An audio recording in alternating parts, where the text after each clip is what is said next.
Happy New Year from both Urban Man and from JTA. It is now January of 2026. In the previous year, 3 new metro systems were opened. Major projects have been completed, like the Chicago RPM, the extension of Madrid Line 3, Toronto's Finch West LRT, and Shenzhen's Line 5 extension to Grand Theatre Station. Major changes in service were implemented, such as New York City's first de-interlining proposal since 1959. All in all, in spite of serious opposition, 2025 is a pretty good year for urbanism. And with that, now that 2026 is here, let's go over some of the new transit events that will occur this year. As always, before we begin, infrastructure projects are extremely subject to delays, and further events in 2026 could delay certain transit events. So obviously, take the opening dates with a grain of salt. We will also try to group the transit events into whether they happen in the first or second half of 2026. If no opening date or clues are found, these events will be placed in the end. With that being said, let's begin. Starting in Chicago, the Monon Corridor will open in the first quarter of 2026. It will be a branch of the South Shore Line and serve Northwest Indiana.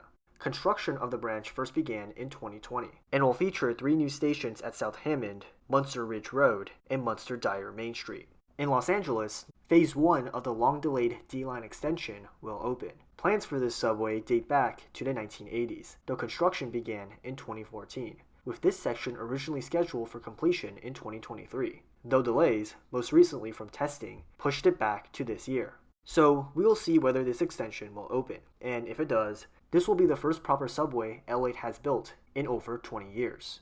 A major milestone will be achieved in the Singapore MRT, the completion of the Circle Line. It will finally link Harbor Front with Marina Bay, with 3 intermediate stations. In Toronto, the Eglinton LRT will finally open?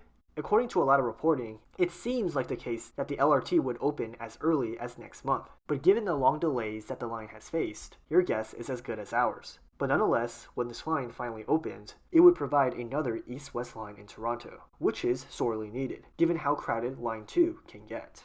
In New Jersey, the Port Authority Trans-Hudson will finally see increased train service. Thanks to the advocacy work of HUD Streets and Bike Hoboken, all 4 lines will finally run during the weekends, something that did not exist since the mid-2000s. This would mean less crowded trains during off-peak times, and that weird diversion at Hoboken is no longer needed.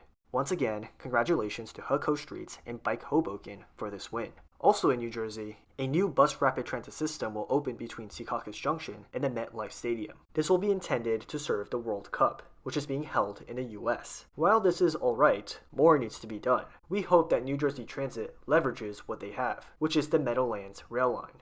Buy more trains and run them more frequently during the World Cup. And also, reintroduce the train to the game and stop dwelling trains for 15 minutes at Penn Station.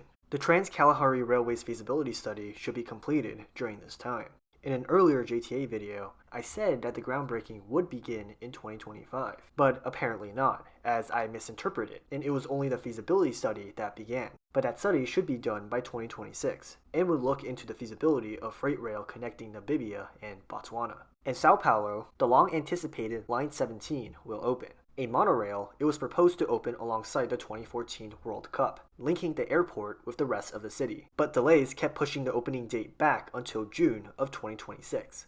Upon opening, it would be a really small line, much smaller than Line 15, also a monorail, though Line 17 was supposed to be longer. That concludes the first half of 2026. Let's now move to the second half of 2026.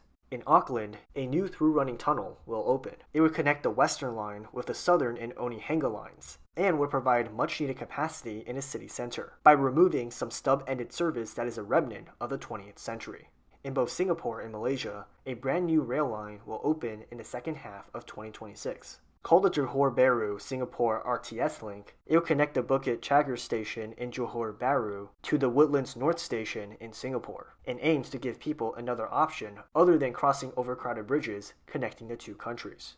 In Beijing, a brand new line will open. Called Line 22, it would decongest some of the most congested lines in the network, Line 1 and Line 6. Originally, Line 6 was supposed to serve as a relief line for Line 1.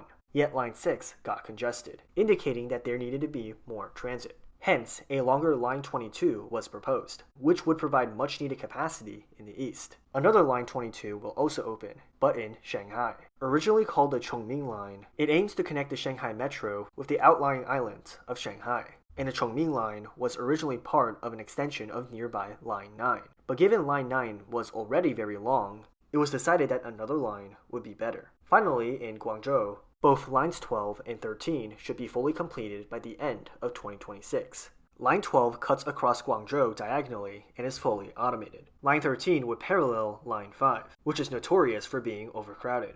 Both lines are designed to handle Type A subway cars, the largest and highest capacity subway cars in China, as Guangzhou does not want to have a repeat of using lower capacity subway cars, only for these lines to get overcrowded. That is pretty much for transit events in 2026. If you like this video, consider liking and subscribing to both of our channels. Thanks for watching, and we will see you all later.